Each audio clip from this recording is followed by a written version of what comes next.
اپنی بیٹی کی برائیوں کو یا بیٹی کی مثلا جو بھی ہے معاشرے میں مسائل کیوں ہوتے ہیں, کبھی آپ نے اس پہ اگر آپ سوچیں گے تو اس کو شاید آہستہ آہستہ اس نتیجے پہنچیں گے کہ ہم نے شاید اول انصاف نہیں کیا تھا, جس کی بنا پہ آج یہ مسائل ہو رہے ہیں. شادی تو کر دیجیے, لڑکے نے کہا کہ ٹھیک ہے, لڑکی نے کہا ٹھیک ہے, جو بھی ہوا مثلا, لیکن بعد میں پتہ چلتا ہے کہ خدا نخواستہ یہ پرابلم ہے, یہ پرابلم ہے, تو پھر وہ پرابلم ساری زندگی رہتے ہیں اور خدا نخواستہ اس کے بعد پھر مسائل آگے بڑھ جاتے ہیں.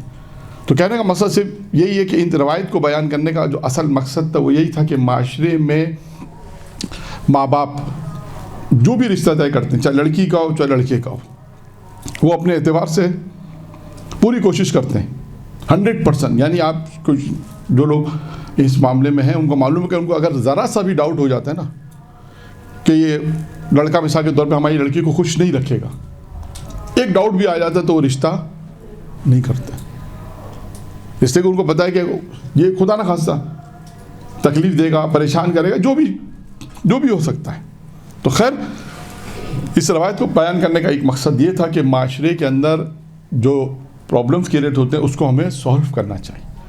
شادی سے پہلے کی کیا مسائل ہیں, شادی اگر نکاح کر دیا یا شادی کر رہے ہیں اور بیٹی اگر یہ کہے کہ آپ نے میری رشتہ ایسے کیا کہ خاندان والے تو یہ کہہ رہے ہیں, تو اس وقت ماں باپ یہ جواب دے کہ ہم نے تمہارا رشتہ فلاں لڑکے سے کیا ہے تو اس کے اندر یہ کوالٹی ہے. یہ ہے اس کا جواب جو پیغمبر اسلام نے جناب زہرا سے کہا. ٹھیک ہے, اور یہ بھی دیکھیے گا کہ اس کو میں صرف یہیں پہ محدود روک رہا ہوں, ورنہ جناب ختیجہ کی زندگی کا بھی اگر آپ مطالعہ کریں تو وہاں بھی آپ کو رشتے کے حوالے سے بھی یہی تھا. جب پیغمبر سے شادی کی تھی تو مکہ کی عورتوں نے بائیکاٹ کر دیا, اور اس کے بعد کیا مسائل پیش آئے وہ بہار الانوار کی جلد نمبر 3 پہلے صفحے پہ آپ کو اس کا سوال کا جواب مل جائے گا. ٹھیک ہے, اب اللہ کے رسول نے جناب زہرا سے کہا کہ حضرت علی کی 8 خصوصیت یہاں پر بیان کی. نمبر 1, اللہ اور اس کا رسول پر ایمان لانا.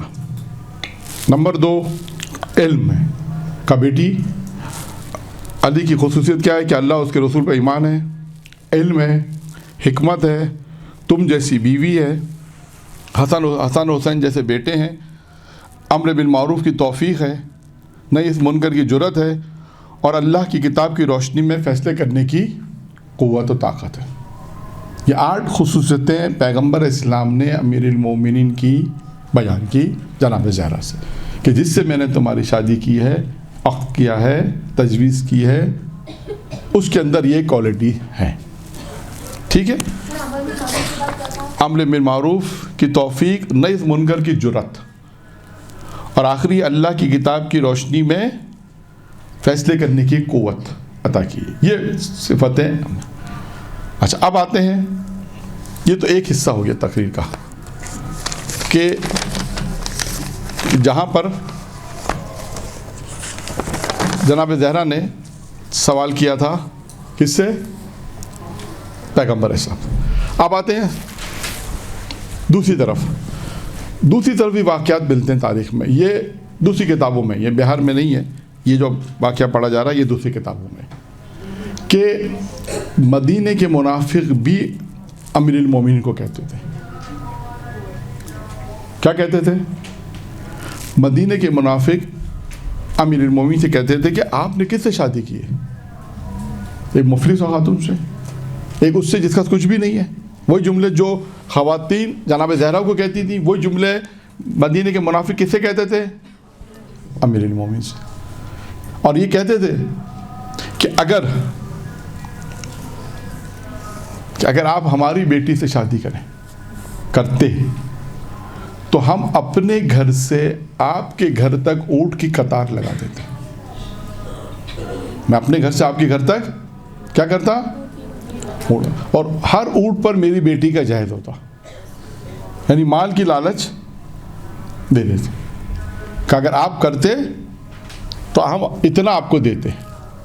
اب یہاں پر دیکھیے, یہاں پہ لڑکوں کے لیے سوال, اب پیغام یہاں پہ لڑکوں کے لیے, تو اگر کسی نے ایسی لڑکی سے شادی کی جو ہو سکتا ہے ظاہری اعتبار سے, مالی اعتبار سے شاید مستحکم نہیں ہے, لیکن پتہ چلا کہ دیندار ہے, مذہبی ہے, متدین ہے, تمام وہ چیزیں جو دین کی ضرورت ہے وہ اس کے پاس ہے, ٹھیک ہے, مال نہیں ہے, تو تو اور کوئی آ کے یہ کہے کہ ہم تمہیں اتنا پیسہ دیتے ہیں، تم ہماری بیٹی سے شادی کرتی تو ہم تمہیں اتنا دے دیتے، یہ دے دیتے. اب یہاں پر وہ جواب دینا چاہیے جو امیر المومنین نے دیے. جو امیر المومنین نے اس منافق کو جو جواب دیے وہ جواب دینے چاہیے. وہ جواب کیا تھا؟ وہ آئے. یعنی پہلے سوال یہ تھا کہ جو مشکل وہاں پر پیش کی گئی وہی مشکل امیر المومنین کے ساتھ مدینہ کے مرا. یعنی دونوں واقعات کو ہم کو ملا کے اس لیے پیش کر رہے ہیں کہ اگر خواتین میں سے کوئی ایسا مسئلہ پیش آئے تو باپ کیا بیٹی کو جواب دے گا، اور خود شوہر کے ساتھ یہ مسئلہ پیش آئے تو شوہر کیا جواب دے گا. یہ سوال جو امیر المومنین نے جواب دیا. اس نے کہا کہ آپ ہماری بیٹی سے شادی کرتے تو ہم آپ کو اتنی مال و دولت دیتے. اب سنیے، اور اس کے بعد بتاتے کہ ہم آپ کو کتنا جائز دیتے. جہاں پر حضرت علی علیہ السلام نے جواب دیا، 4 باتیں جواب میں کہیں. اس کے کتنی باتیں جواب میں کہیں؟ 4 باتیں امیر المومنین نے جواب میں کہیں. نمبر ایک کیا کہا؟ امیر المومنین نے کہا یہ مال دنیا دھوکہ ہے. علی اس مال پر توجہ نہیں کرتا. کیا کہا؟ مال دنیا دھوکہ ہے اور علی اس مال پر توجہ نہیں کرتا. پہلی چیز یعنی یہ سمجھے کہ پہلی چیز جو لالچ جو مال سے دی گئی ہے امیر المومنین نے اس کو پہلے رد کر دیا، اور یہ بتایا کہ ان رشتوں کے اندر مال کی کوئی اہمیت نہیں ہے. جبکہ آج دنیا سب سے پہلے کیا دیکھتی ہے؟ جی مال دیکھتی. اور امیر المومنین نے پہلے جواب میں پہلی چیز میں کیا جواب دیا کہ مال دنیا ہیلا ہے، فریب ہے، دھوکہ ہے. اس کے بعد فرمایا کہ علی اس مال پر توجہ نہیں کرتے. ایک.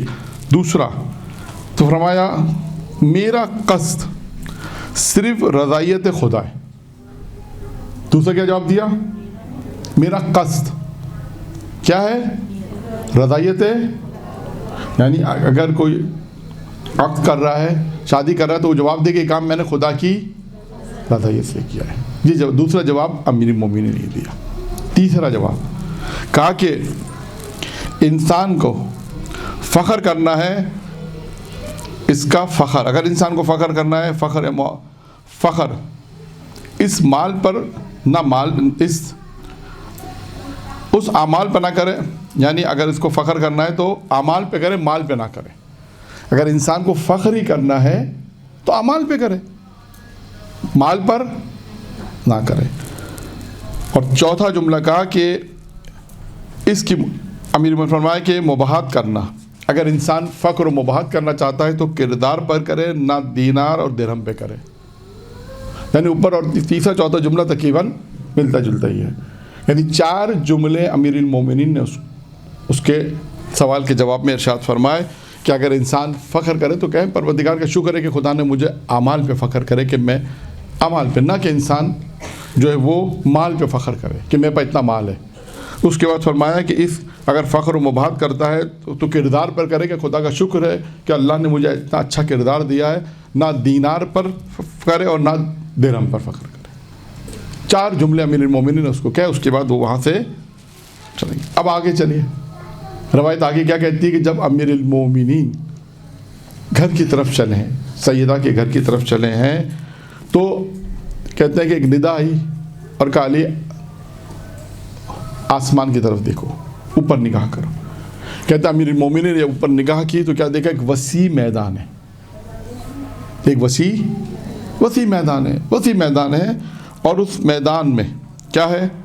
اپنے سر کو اٹھاؤ، دیکھا، مشاہدہ کیا کہ عرش کے نیچے ایک وسیع میدان ہے جو بھرا ہوا ہے جنت کے ناکوں سے. اور اس ہر ناکے پر در، گوہر، مشک اور عنبر ہیں. اور ناکوں پہ کیا ہے؟ در، گوہر، مشک اور عنبر ہے. اور ہر ناکے کے ساتھ ایک کنیز ہے اور ہر ناکے کے ساتھ ایک غلام ہے. ہر ناکے کے ساتھ کون ہے؟ ایک غلام ہے. غلام ندا دے رہا ہے کہ یہ فاطمہ زہرا کا جہیز ہے.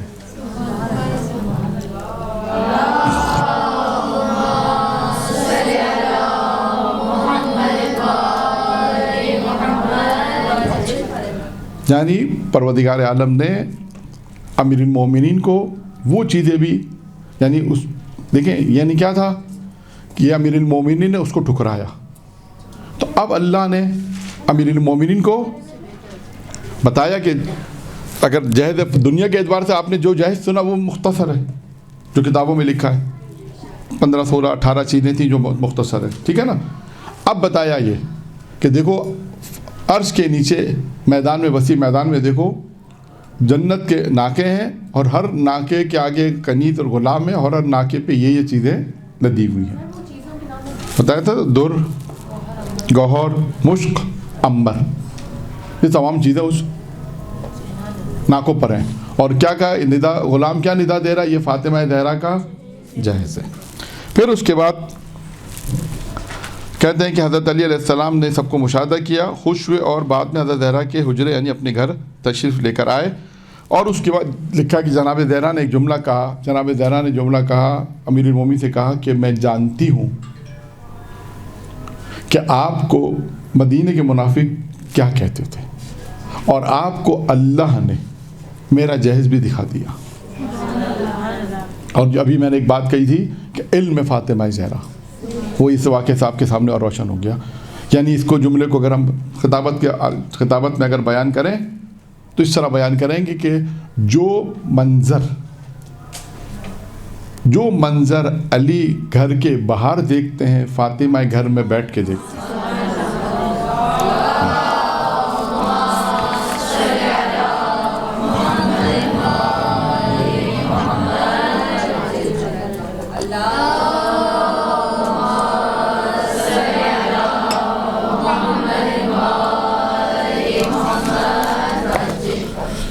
تو یہاں تک یہ گفتگو ہماری ایک اور گفتگو یہاں پر مکمل ہو گئی کہ آج 2 روایتیں ہم نے مکمل کی کہ فاطمہ کو فاطمہ کیوں کہتے ہیں ایک، اور اس کے بعد امیر المومنین اور جناب زہرا کے عقد کے حوالے سے جو گفتگو کتابوں میں لکھی تھی اس کو آپ کے سامنے بیان کیا کہ ہم پریکٹیکلی طور پر اس کو اگر معاشرے میں دیکھیں تو کس طرح دیکھیں گے.